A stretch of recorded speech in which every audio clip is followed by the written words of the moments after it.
पिछले अध्याय में हमने देखा था कि प्रशासन का नीति निर्धारण में सक्रिय हाथ होने लगा है। बिना प्रशासनिक अधिकारियों के परामर्श के राजनीतिज्ञ नीति का निर्धारण नहीं कर सकते।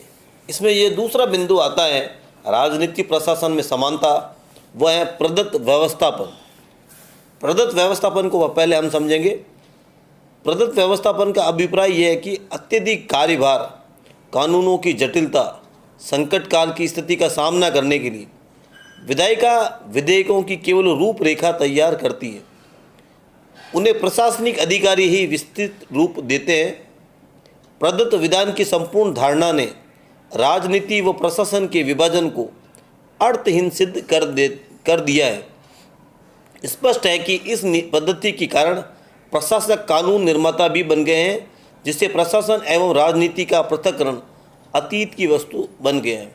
तो प्रदत्त व्यवस्थापन का अभिप्राय हुआ कानून की मोटी रूपरेखा राजनीतिज्ञों द्वारा तय की जाती है, लेकिन उसका विस्तृत रूप प्रशासनिक अधिकारियों द्वारा ही दिया जाता है।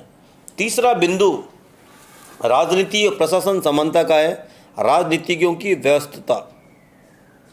आजकल राजनीतिज्ञ, मंत्री और विधायक काफ़ी व्यस्त रहते हैं। निर्वाचित होने के बाद उनका अधिकांश समय राजनीतिक गतिविधियों, दलीय राजनीति आदि में समाप्त हो जाता है, जिससे उन्हें शासकीय नीति के लिए आवश्यक चिंतन मनन करने का समय नहीं मिल पाता। सांसद विधि निर्माण में कम रुचि लेते हैं, इससे वे इस कार्य के लिए समृद्ध सरकारी विभागों की सहायता पर निर्भर रहते हैं। इन विभागों के प्रशासक मंत्रिमंडल द्वारा प्रस्तावित सभी बिलों का प्रारूप तैयार करने के सभी आवश्यक कार्य करते हैं। इस प्रकार राजनीतिज्ञों द्वारा तथाकथित नीति निर्माण का अधिकांश कार्य प्रशासन द्वारा किया जाता है। अंतिम बिंदु राजनीति प्रशासन समानता का है स्थानीय प्रशासन में राजनीति प्रशासन का घनिष्ठ मेल। स्थानीय प्रशासन का अभिप्राय है पंचायत, पंचायत समिति, नगर पालिका आदि के क्षेत्र में राजनीति और प्रशासन का घनिष्ठ संबंध रहता है। उदाहरण के लिए हम देखें, सरपंच अपनी पंचायत का जनप्रतिनिधि भी है तथा प्रशासक भी। इन बिंदुओं के आधार पर कहा जा सकता है कि लोक प्रशासन और राजनीति एक ही वृक्ष की दो शाखाएं हैं।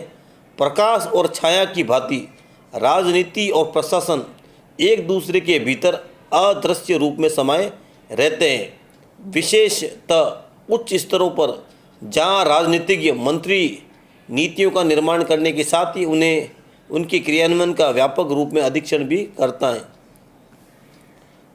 अंत में हम कह सकते हैं कि राजनीति और प्रशासन के संबंधों पर विचार करते हुए वास्तव में किसी भी अतिवादी दृष्टिकोण से बचते हुए संतुलित दृष्टिकोण की स्थापना की जानी चाहिए।